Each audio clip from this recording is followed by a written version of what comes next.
Hey guys, I know I've already made a bunch of chess videos today, and at the risk of boring everybody, this one had to be made because it's time for punishing dumb ass openings. And this is brilliant because this one is a double header. Okay, bear with me. So my opponent is called Nuruddin 50. He's from Azerbaijan. And I have the white pieces. This is 30-minute rapid, right? Check this out. I've got the white pieces E4.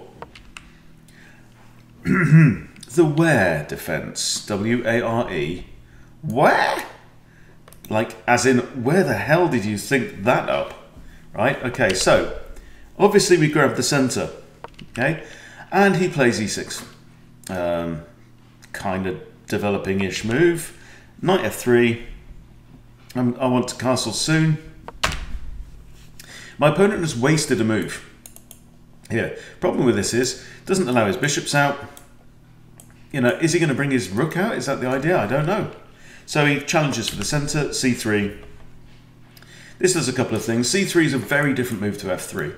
F3 is a bad idea because it opens up this, but C3 opens up this, which is different. That actually is good for your queen, and it blocks this diagonal towards your king, and it defends this. Okay, Charlie likes to move. Freddie, don't move. Okay, so takes, and now we have a center. We've got control of the center.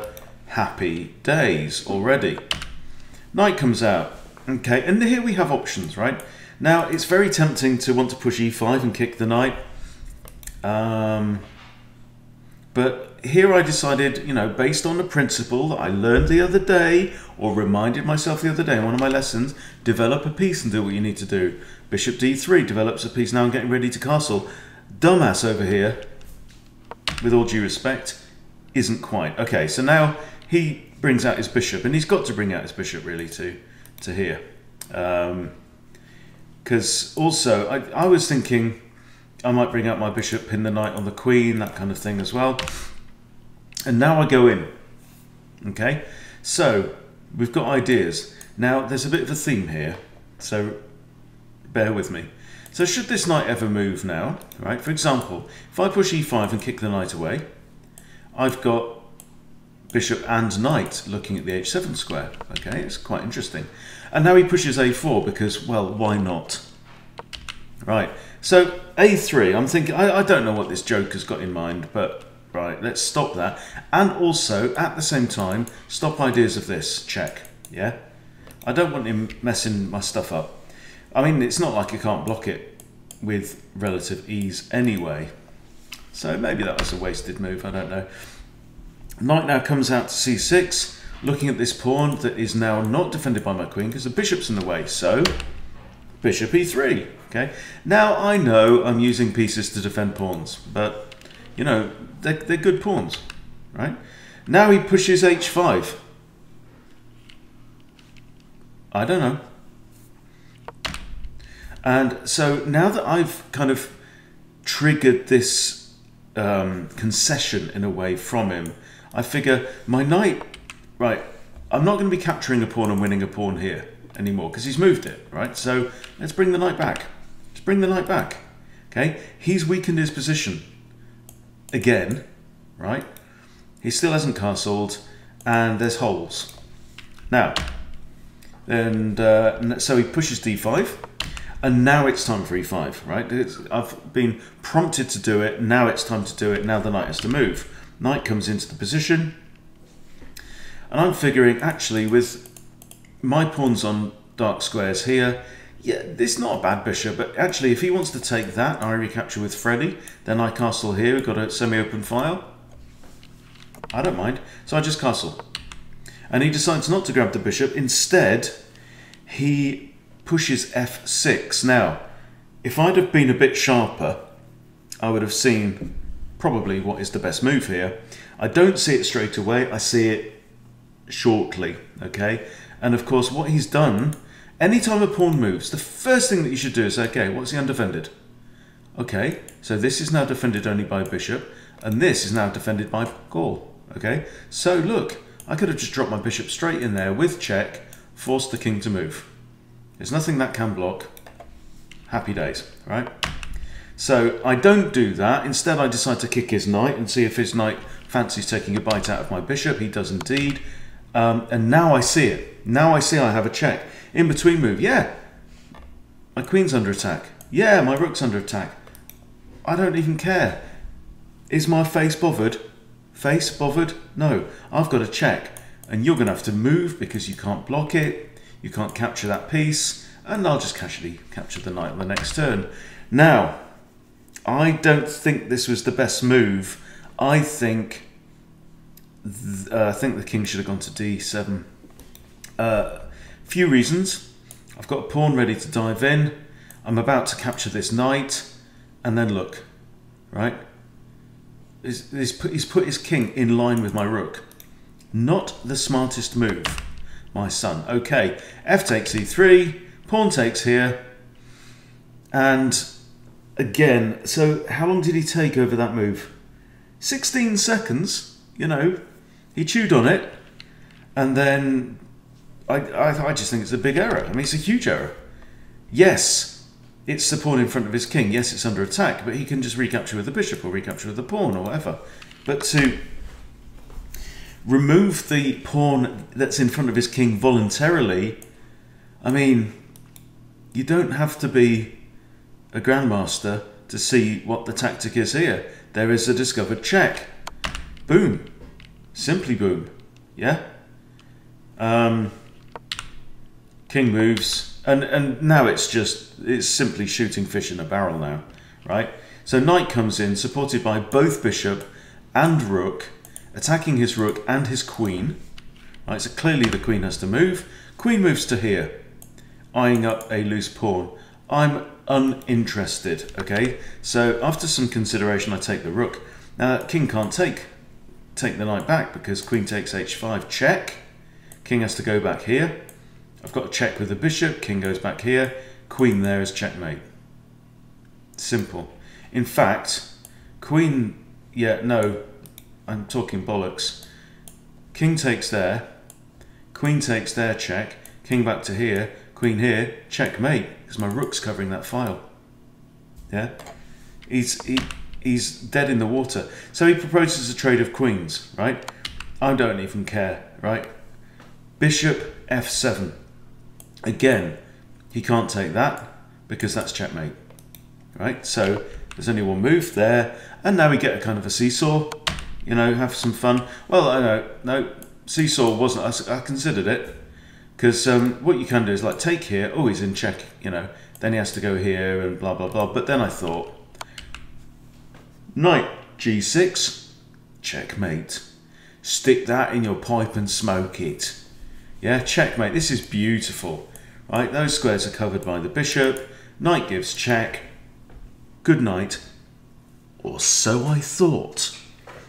Because my opponent wasn't happy with having his arse handed to him in this manner. And so he then challenged me to a rematch. And we played the Scandinavian, modern version. And I kicked his arse again. And still, he came back for more. It's like the Black Knight, you know, Monty Python Holy Grail. Ah, it is but a flesh wound, right? It's absolutely brilliant. Anyway, so we play another game. So I'm not going to show you game 2. If you want to, you can look it up on my profile. It's a pretty good game. But this is game 3.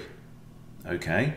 And I'm thinking, surely not. I play e4. He has, you know, he's done it again. He's done it again. All right then, let's do it again. In fact, in the first game, I almost thought of hitting record and saying, this is Dumbass Openings live. Yeah, but it's a 30-minute game. You'd have got bored. And now a4. Because this guy has clearly got far too many rating points. Maybe, is he sandbagging? What's he doing? Okay, out comes the knight. Again, what do we do? Bishop d3. Same nonsense. And he pushes e6 again, and I castle. Stop me if you've seen this before. Now the bishop comes out, he's getting ready to castle. So it's the same difference. Okay, now c3. Not C3PO, C3. Did you hear that? They've shut down the main reactor. Will be dismantled for sure. Okay, so this is my I've got kind of half a plan here. So I'm thinking, yeah, I've got this, right? I can hit the knight, make the knight move. And the knight's no longer guarding h7. So I could put my queen here, yeah? Hit the knight, grab a free pawn if he castles, okay? With check, because if you do it and he hasn't castled, he plays this, g6, and your bishop is stuck, right? So, or, even better, right? Even better, drop the bishop back, put the queen in front, then hit the knight if he's castled, and then queen takes h7 is mate. Okay, that was the plan. Okay, so c6, because pawn. So I drop my bishop back. Now, this is actually a double thing. Look, because now I'm attacking this twice. Yeah, it's defended only by a rookie rook. Yeah, what Andy is doing out there, all on his own, defended only by a rook, God only knows.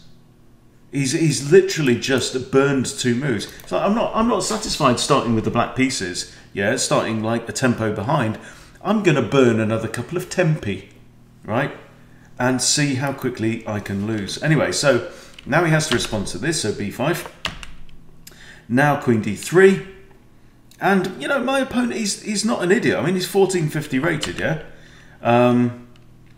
So now he plays queen c7. And obviously now, again, it's time for e5. So in both games, you see, I've held back on this e5 move, held back on hitting the knight, until I've got a kind of 2 reasons almost to do it, yeah? So obviously, I want to block off this queen's ideas of looking down here. Yeah, I'm not interested in that. I don't want that. That doesn't help me. And now, look, the queen finds herself on the wrong side of the fence. And look at my bishops. My bishop's looking up this way. And where's his king going to castle? Well, is his king going to castle is the next question. Now he moves his knight to here. Okay, obviously, because the knight's under attack. Okay. Now my knight comes in. All right, so now I've got 3 pieces looking at this, right, now that his knight's gone. Okay, and that pretty much forces g6. Now, what is this? And what do I do next? It's a concession. He's weakened himself. Stick the knight back. Stick it back here, where it's comfortable. Stick it back where it's defended by a pawn, where it's defending h7, you know, comfy, chill. Now he pushes a pawn, so he's looking for some activity on the queen side. I'm unimpressed. Okay. Bishop h6, I'm looking at maybe coming in here, hit the rook, right? Rook moves, I might even come in here and try and trade off bishops. Yeah, get rid of my e-pawn. Get maybe even the a-rook onto the e-file. Because he ain't castled and he ain't castling anytime soon, not with a bishop sticking in his side of his head. Okay. Pushes a pawn, hits the queen. I put my queen on where? The e-file. It's a major piece, right? I want to peel this guy open and I want to go in and give him a good solid kicking. Now, bishop f8. Curiously, nothing has fallen yet. There's no captures yet in this game, bizarrely. So I decide to trade off, and the reason is that I want to stop his king from castling, okay? Now, rook takes, so the king now cannot castle that way because this rook has moved. He could potentially castle that way, but he's going to be castling into a load of fresh air. Yeah, all I need to do is just punch up my pawns and remove some stuff and, you know, it's all going to go horribly wrong. Okay, so knight g5, looking at this pawn. I'm figuring if he wants to push that pawn, it's just another concession. Back comes the knight. No, but he doesn't do that. Okay, he defends with a rook. Now what do I do? Simple, queen f3. Looking at this, check. He'll have to go there, you know. Retreat the queen, put the knight in there with a fork. There's nothing super clever, nothing super complicated. This guy is literally just handing it to me on a plate, so take it. Now d6. So, you know, if you're in trouble, why not start removing pawns from around your king? Okay, pawn takes. Obviously, it's on the e-file. I want to clear up the e-file. He's inviting me to clear the e-file. Yeah? Insanity. Now, queen can't even take the pawn, because I then get queen takes f7 check. Goes here. Right? Horrible, horrible, horrible, horrible. Not good at all, precious. So the queen moves here. Right? Now, rook e1. Now, I had a think here. Okay? So my first thought was, oh, I really want to get my knight into the game and get this rook across. Right? But then I thought, no, it's time. You know? Time is important. I want to get the pressure on right now. So, can you see the tactic here? Why did I put my rook on here? Immediate tactic on the next turn. Okay, what does this rook do to this pawn in particular? Iced, pinned, right? What is this pawn doing? It's the only defender of that knight. Who's looking at that knight? Queenie queen, right? So my opponent here now moves his rook to a7, and I go, muchas gracias, I will take the knight, right? Now he attacks my queen, not even bothered. Queen e5, let's have a go at this rook. Okay, if the rook moves, the knight falls. And from there, look where else my knight can go. Ooh, f6, royal fork. Rook moves. Yeah, not the smartest square, because knight takes h7 now attacks the rook. Okay, does he want to save his rook? Nah, he doesn't bother. But now, knight f6, check, royal fork, looking at the queen and the king. Right, you can't block a knight check, you have to move. There's only one square, has to go here. And now I figure out this is a triangular system. Okay, I take his queen, he takes my queen, I take back with my knight, and I don't even lose my knight. So I just win a knight outright there. Yeah, I take, and guess what Captain Dumbass does? Or guess what he doesn't do? He doesn't take my queen, he takes my knight instead. Fair enough. Okay, so now I come over and have a look at his rook, and then I realise actually it's defended by the knight.